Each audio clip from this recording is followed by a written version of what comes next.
ಕನ್ನಡ ಮಾತನಾಡು ಎಂದ ಕಂಡಕ್ಟರ್ ವಿರುದ್ಧ ಹಲ್ಲೆ ಮಾಡಿದಂತಹ ವಿಚಾರಕ್ಕೆ ಸಂಬಂಧಪಟ್ಟಂತೆ ಕುಂದಾನಗರಿ ಬೆಳಗಾವಿಯಲ್ಲಿ ಕನ್ನಡ ಪರ ಸಂಘಟನೆಯ ಪ್ರತಿಭಟನೆ ಜೋರಾಗ್ತಾ ಇದೆ. ಈ ಘಟನೆಯನ್ನು ಖಂಡಿಸಿ ಬೆಳಗಾವಿಯಲ್ಲಿ ಹೋರಾಟ ಜೋರಾಗ್ತಾ ಇರುವಂಥದ್ದು. ಕನ್ನಡ ಪರ ಸಂಘಟನೆಯ ಕಾರ್ಯಕರ್ತರು ಬೀದಿಗಿಳಿದು ಹೋರಾಟವನ್ನು ಮಾಡ್ತಾ ಇದ್ದಾರೆ.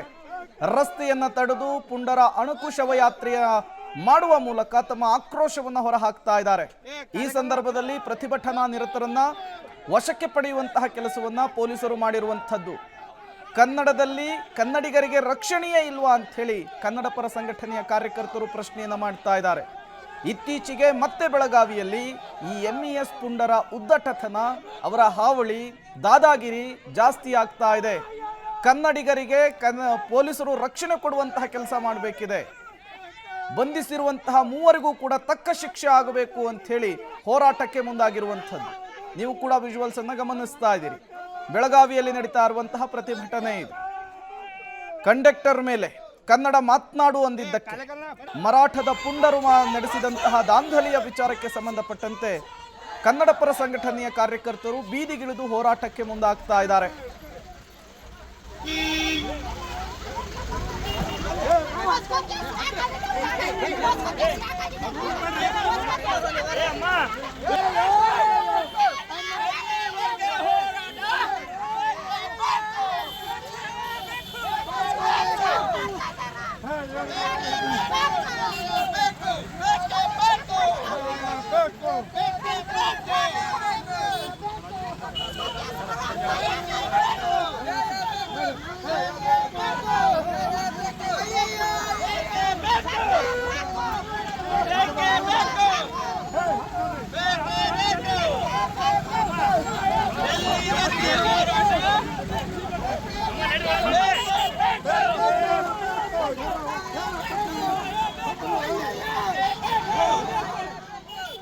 ನೀವು ಕೂಡ ವಿಜುವಲ್ಸ್ ಅನ್ನು ಗಮನಿಸ್ತಾ ಇದ್ದೀರಿ. ಬೆಳಗಾವಿಯಲ್ಲಿ ನಡೀತಾ ಇರುವಂತಹ ಪ್ರತಿಭಟನೆ ಇದು.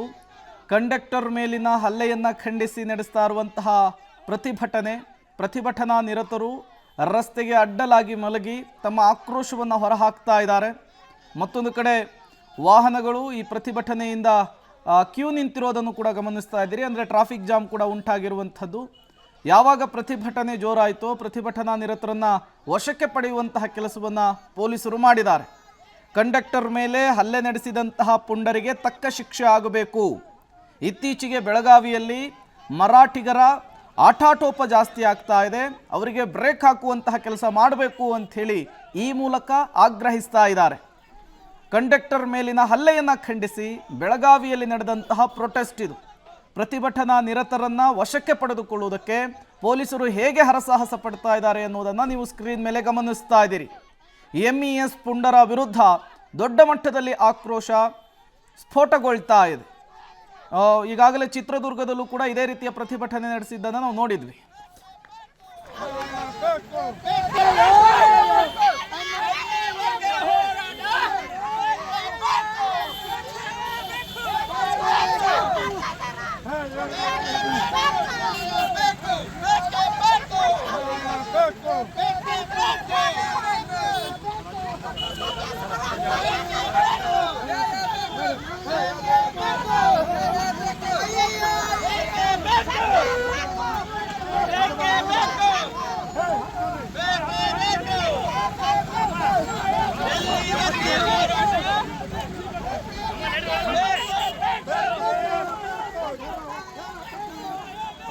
ಬಸ್ನಲ್ಲಿ ಕನ್ನಡದಲ್ಲಿ ಮಾತಾಡೋದಕ್ಕೆ ಕೆಲವೊಂದಿಷ್ಟು ಯುವಕರು ಕಂಡಕ್ಟರ್ ಮೇಲೆ ಹಲ್ಲೆ ಮಾಡ್ತಾರೆ, ಥಳಿಸ್ತಾರೆ, ಕಾಲಿಂದ ಒದಿತಾರೆ. ಹೀಗೆ ಇಂಥ ಸಾರ್ವಜನಿಕರಿಗೆ ಹಲ್ಲೆಗೊಳದಂಥ ಕಂಡಕ್ಟರ್ ಕಣ್ಣೀರಿಟ್ಟಿದ್ರು. ಕನ್ನಡದ ಕಂಡಕ್ಟರ್ಗೆ ಮತ್ತೊಂದು ಆಘಾತ ಏನಂತಾರೆ, ಇವತ್ತು ಬೆಳಗಿನ ಜಾವ ಅವ್ರ ಮೇಲೆ ಪೋಸ್ಕೋ ಕೇಸ್ ಆಗಿರುತ್ತೆ. ಬನ್ನಿ ಅವ್ರ ಜೊತೆ ಮಾತಾಡೋಕ್ಕಿದ್ರೆ ನಿಮ್ಮ ಮ್ಯಾಗ ಏನಂತಂದ್ರೆ ಆ ಹುಡುಗಿ ಮ್ಯಾಗ ಏನೋ ಮಾತಾಡಿದ್ರಿ ನೀವು ಅಂದ್ರಿ ಅಂತ ನಿಮ್ಮ ಮ್ಯಾಗ ಈ ಕೇಸ ಮಾಡಿದ್ದಾರೆ, ಏನು ಹೇಳ್ತೀರಿ? ಸರಿ, ನಾನು ಉದ್ದೇಶಪೂರ್ವಕ ಮಾಡಿದ ನಾನು ಅಂತೀನಿ. ಅವಾಗ ನಾನು ಏನಾದರೂ ತಪ್ಪು ಮಾಡಿದ್ರೆ ಸರ್ ನನ್ನನ್ನು ಹೊಡೆದು ಬಿಡೋದು ಹೋಗಿ ಹೇಳ್ಕೊಂಡು ಸ್ಟೇಷನ್ ನನ್ನ ಮೇಲೆ FIR ಮಾಡ್ಬೋದಿತ್ತಲ್ಲ. ಇವಾಗ ಈಗ ರಾತ್ರಿ ತನಕ ಎಲ್ಲ ಇದನ್ನು ಮಾಡ್ಕೊಂಡು ಈಗ ಮಾಡ್ತಾರೆ ಅಂತಂದರೆ ಇದು ಅನ್ಯಾಯ ಅಲ್ಲ ಸರ್. ನಾನಾದರೆ ಆ ಹುಡುಗಿ ಹೇಳ್ಬೋದಿತ್ತಲ್ಲ ಅವಾಗ. ಮತ್ತು ಅದೆಲ್ಲ ಬಿಟ್ಟು ಈಗ ಮಾಡ್ತಾನೆ ಅಂತಂದ್ರೆ ಏನು ಸರ್ ಇದ್ರ ಅರ್ಥ? ತಾವು ಸ್ಟೇಷನ್ ಎಷ್ಟು ಗಂಟೆಗೆ ಹೋಗಿದ್ರಿ? ಮತ್ತು ತಮ್ಮ ದೂರ ಅವರು ತೊಗೊಂಡ್ರ CP ಅವರು ಏನಾಯಿತು ಸರ್? ನಾವು ಅಲ್ಲಿ ಹೊಡೆದ ತಕ್ಷಣ ಒಂದು ಅರ್ಧ ಗಂಟೆ ಒಳಗೆ ನಾವು ಮಾರಾಳ ಪೊಲೀಸ್ ಸ್ಟೇಷನ್ಗೆ ಹೋದ್ವಿ. ಹೋದ ತಕ್ಷಣ ಅವರು ನೀವು MLC ಮಾಡಿಸ್ಕೊಂಡ್ಕಿಂದ ಆಮೇಲೆ ಮುಂದಿನ ತೀರ್ಮಾನ ನಾವು ಕೈಗೊಳ್ತೀವಿ ಅಂತಂದರು. ಸರಿ ಆಯ್ತು, ನಾವು ಇಲ್ಲೆಲ್ಲ ಮಾಡೋದ್ರೊಳಗೆ ನಿಮ್ಮ ಮೀಡಿಯಾದವ್ರು ಎಲ್ಲರೂ ಬಂದಿದ್ರು. ಏನಾಯ್ತು ಅಂತ ಕೇಳಿದ್ರಿ, ಈ ಥರ ಘಟನೆ ಆಗಿದೆ ಅಂತ ಹೇಳಿದ್ವಿ. ಸರಿ ಆಯಿತು ಅಂತೇಳಿ ನಾವು ಹಂಗಾದ್ರೆ ಇಲ್ಲಿ ಬಂದ್ವಿ. ನಾನು ಸ್ವಲ್ಪ ತೋರಿಸ್ಕೊಂಡೆ ಎಲ್ಲ ಮಾಡೋದ್ರೊಳಗೆ ನಿಮ್ಮೆಲ್ಲ ಮೀಡಿಯಾದವ್ರಿಗೆ ಕೇಳಿದ್ವಿ, ಹಿಂಗೆ ಏನಾಯಿತು ಎಲ್ಲಿ, ಸರಿ ಈ ಥರ ಘಟನೆ ಆಗಿದೆ ಅಂತ ಹೇಳಿದೆ. ಅಲ್ಲ, ಈಗ ನಿಮಗೆ ಆ ಸಮಯದಲ್ಲಿ ಇಲ್ಲ ಬೇಡ ಇದನ್ನು ಮುಚ್ಚಾಕೋಣ, ಬೇಡ ಕಂಪ್ಲೇಂಟ್ ಕೊಡಬೇಡಿ, ಆ ಥರ ಏನಾದರೂ ನಿಮ್ಗೆ CPI ಏನಾದರೂ ಒತ್ತಡ ಹಾಕಿದ್ರಾ ನಿಮ್ಮ ಮೇಲೆ? ಇಲ್ಲ, ನೀವು ಹಾಸ್ಪಿಟ್ಲ್ ಮೊದಲು ತೋರಿಸ್ಕೊಂಡು ಬನ್ನಿ, ತೋರಿಸ್ಕೊಂಡ್ಬ ಆಮೇಲೆ ಏನಾದ್ರು ಇದನ್ನು ಮಾಡೋಣ, ಎನ್ಕ್ವೈರಿ ಮಾಡಿಕೊಂಡು ನಾವು ಇದನ್ನು ಮಾಡ್ತೀವಿ, FIR ಮಾಡೋರಿ ಅಂತ ಹೇಳಿದ್ರು ಸರ್ ಅವರು. ಆಮೇಲೆ ಸರಿ ಸರ್ ಅಂತ ಅಂದ್ಬಿಟ್ಟು ನಾವು ಈ ಕಡೆ ಬಂದೀವಿ. ಇಲ್ಲ, ಆಮೇಲೆ ಅವ್ರೇನೋ ಇದನ್ನು ಮಾಡಲಿಲ್ಲ ಸರ್, ನೀವು ಹೋಗಿ ಮೊದಲು ಹಾಸ್ಪಿಟ್ಲಿಗೆ ತೋರಿಸ್ಕೊಂಡು ನೀವು FIR ಮಾಡೋದಾದ್ರೆ ಮಾಡಿ ಅಂತ. ಈಗ ನಿಮ್ಮ ಮೇಲೆ ಪ್ರಕರಣ ದಾಖಲೆ ತಾವು ಏನು ಹೇಳಿ ಬಯಸ್ತೀರಿ? ಸರ್, ಇದೊಂದು ಉದ್ದೇಶಪೂರ್ವಕ ಮಾಡಿದ್ದಾರೆ ಅಂತ ನಾನು ಅಂತೀನಿ. ಉದ್ದೇಶಪೂರ್ವಕ ಸರ್. ನೀವು ಏನು ಹೆಣ್ಮಗಳನ್ನು ಏನು ಆ ಮಗುವನ್ನು ಕೆಷ್ಟ ದರ್ಶನದಿಂದ ನೋಡಿದ್ರಿ ಅಂತ ಹೇಳಿ ನಿಮ್ಮ ಮೇಲೆ?